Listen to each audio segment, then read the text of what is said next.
Oh, okay. So this is the first half of my special test video, where I was going to compare bilaterally. That's pretty much it for now. Yeah. Tap test.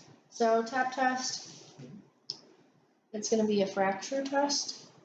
You're going to tap right up here. Kind of want to have like an arch to your fingers like that. And I say it's a fracture test. You said it's a fracture test. But it's going to be a positive if there's pain over the area.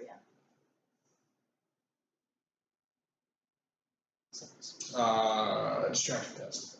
So distraction test is of the toes. So say it's also a fracture test.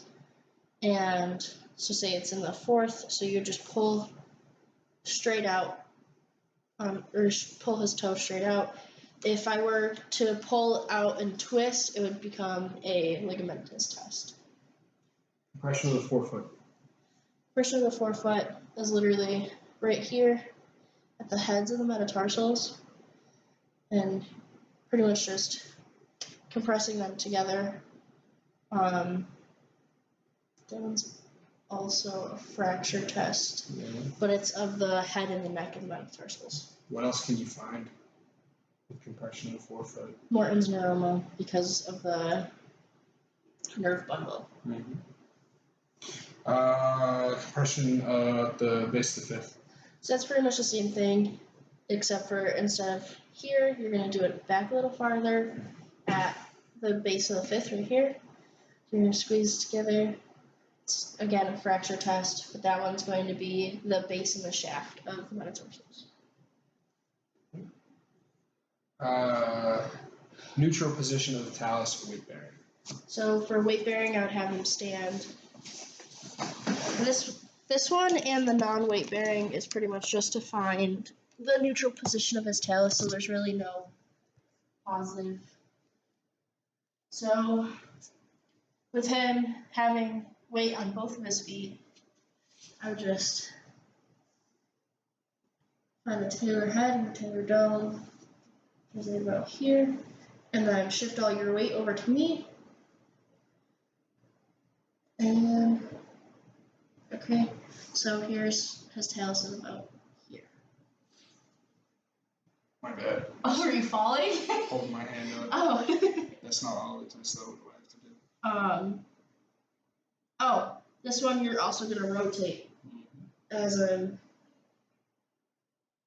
So this also gives you a better idea of where it is. You would compare bilaterally. Okay.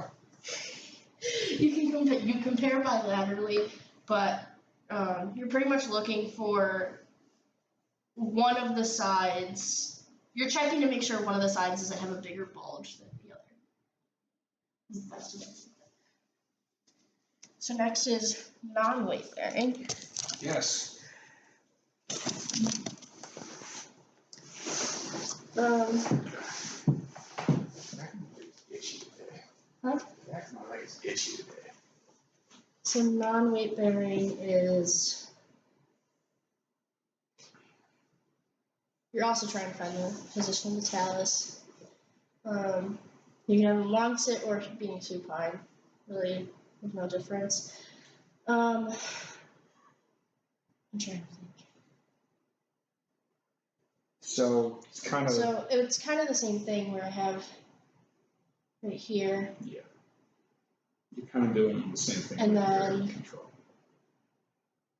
Am I putting you in slight plantar flexion? You're not plantar flexion. Dorsiflexion. Dorsiflexion. Why?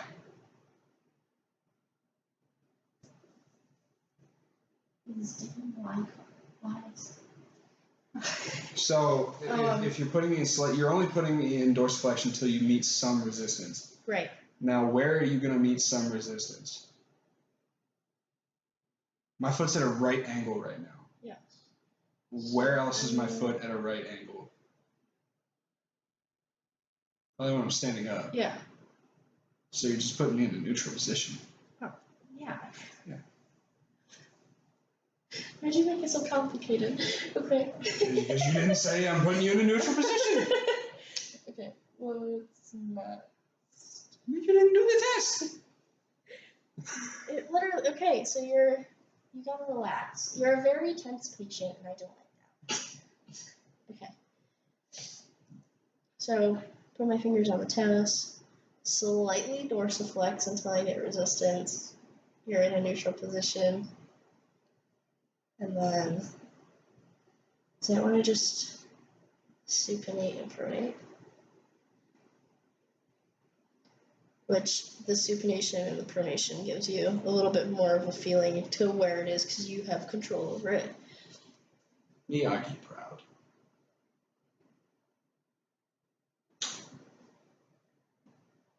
Long heel alignment. Okay. You want to just use pen? Yeah, go ahead. Or not pen, tape. I don't care. It's up to you.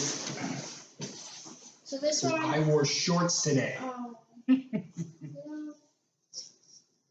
Aiden puts me through enough. So, sorry to your hairy legs. Are you using tape? Yes? Oh my god. So you're gonna make. This is testing for long heel, or not. The test is the long heel alignment, but you're testing for hindfoot varus and valgus. Using your pen. Okay. So you're gonna do 4 like markings. You're gonna do it right here at the muscle belly. Then you're gonna do it in between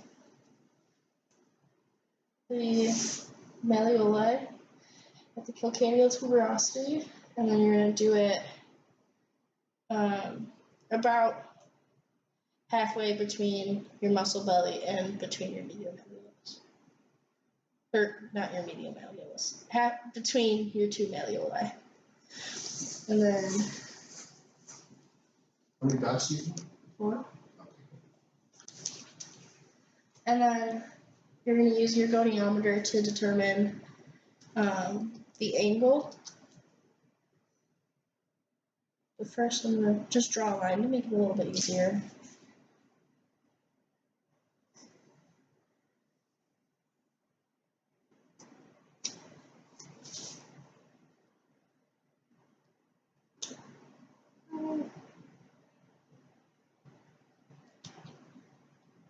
And I believe this one, the range is between 2 and 8 degrees.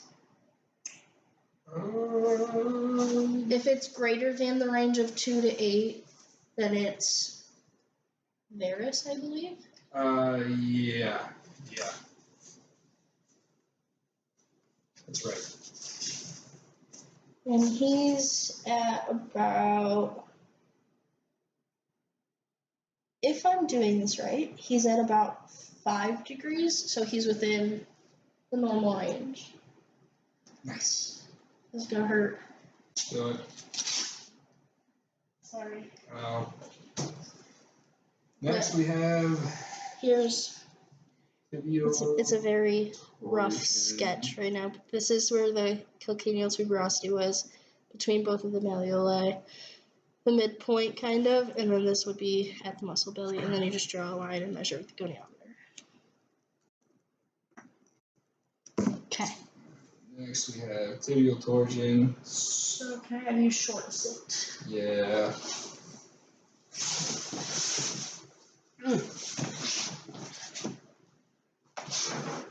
Okay. So this one, is kind of like our inversion eversion range of motion test. You're pretty much looking for whatever you're looking for. It'll come to me. Hang on. What's the test called? Tibial torsion. That's what you're looking for. Good call. So, I'm gonna do it on the side just so my back's not towards you. Angle that a little bit down so you can also see where you have to measure. Okay, boss. Hey, it's more for you than me. Okay. So this one, Your stable arm is going to pretty much be in line with your femur. Your axis is going to be right here at the top of the patella, which you can't really see, but. And then your movable arm is going to be between both of your malleoli. So, isn't this one less than 12 and greater than 18 is a positive? Yes, but before you do that, this test is easier with two people because you should probably be palpating Yeah. to see where The actual malleolus are. So, if I have a second person, here's the malleoli. Here, just tell me when to stop.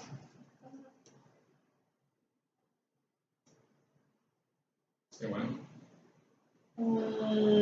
Go back just a tiny.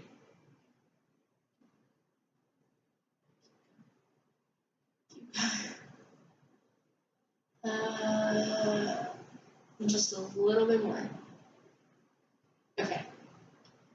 So he's at about 9 degrees, but it's also a little bit harder because the patient is doing it while I'm trying to. It's a difficult. So that might not be as much of an accurate number.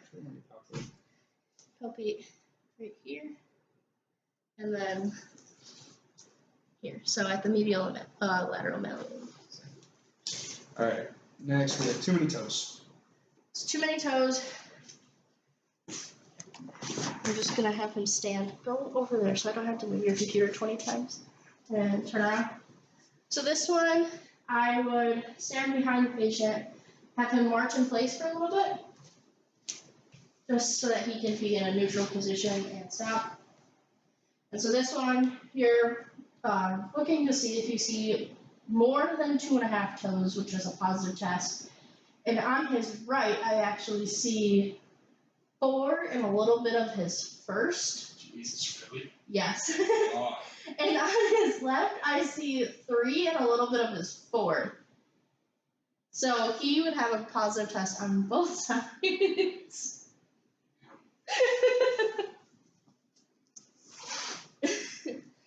Okay. I feel self-conscious about that. I don't even know why. I can't help it. Anterior drawer. This one? Oh, wait. Yeah. That's what we missed. So, face line. So, this one, we're going to mark the apex of the medial malleolus. I'm just going to do like a little bit of a line so it's not as hard to get off. And right here, the head of the, right? Yeah, the head of the first. And then I'm also going to use red just to show a little bit better. His medial, or not his medial malleolus, his navicular tubercle is right here, maybe.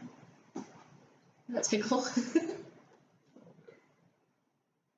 It's very faint, but I don't want to kill the kid. I mean, you can. That's fine. I can see it. We're trying to learn. Can they see it? All of your viewers. Can you see it? You know what? I'm just gonna be a little closer first. So you can kind of see the red mark right there. That's his navicular tubercle. The one on the blue line on top is the head of his first metatarsal. Then the blue back is the apex of his medial malleolus. And I'm just gonna draw a line pretty much connecting them all. And then once I do that, I'm gonna have him stand so I can feel the navicular drop. Eden's on feet pics, by the way. Stop it. Okay. You have no idea how bad it is. Like, wiggle my toes seductively. Okay. We get the point. There's a line. Just for sake of test accuracy. I'm letting him do his own line. Oh, yeah, duh. My shit's already typed up, so.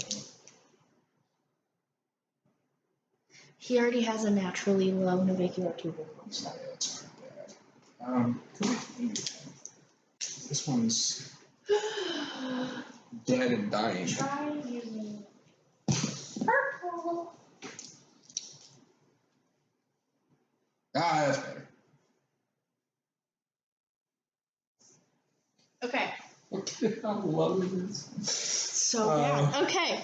So I'm just gonna tilt this down so I don't have to move you 20 million times. Okay. So I'm gonna have him stand. I'm gonna come down. Feel. Okay. There's his navicular tubercle. Oh, let me. Can you Like, understand? wait there. Yeah. So there's his navicular tubercle, and then I'm gonna have you shift all your weight onto your right foot. Actually, today yours didn't really move, but it's already naturally low. So. Why'd you have me shift my weight? I thought you just have to stand for this one. No, it's the navicular drop test. When you shift your weight, your navicular drops. We're not doing navicular drop test, so. That's what that one is, isn't it? No, you just draw a line. I swear. Line up your navicular tubercle, and then you stand up, and then if it drops from your line, that's the. Am I just like losing my mind? I'm fairly confident that that's the test. Have patient weight bear and draw a dot on navicular tubercle again. You're looking for flat-footedness, supple pes planus. Yeah, weight bearing. I'm weight bearing right now. You're looking for the navicular drop though. Yeah, by weight bearing on both feet. Either way. It's The point is, you're looking for the dot you drew to be higher than the dot you're going to draw the second time. We'll debate on whether it's 1 foot or the other, but we'll figure it out. Anterior drawer. Okay. So there's a neutral one and a prone one. Put you down just a little bit more. So, neutral position, just have you relax. I'm gonna, right here, pretty much on his Achilles tendon, I'm gonna have my index and middle finger, just because my hands are a little bit smaller. My thumb right here on his talus. Then I'm gonna kind of stabilize at his calcaneus, but that's also gonna be where I shift his foot and ankle up. And you're looking for, this is for damage of your anterior ligaments, and for a positive, it would just be excessive laxity. So again, on his talus. And to me, they feel the same thing. Same. I've never had any serious ankle injuries, so. So then I'm gonna have him go prone. And again, this one, kind of gonna stabilize like this. And this one, so like the neutral position, I'm gonna kind of stabilize at the calcaneus.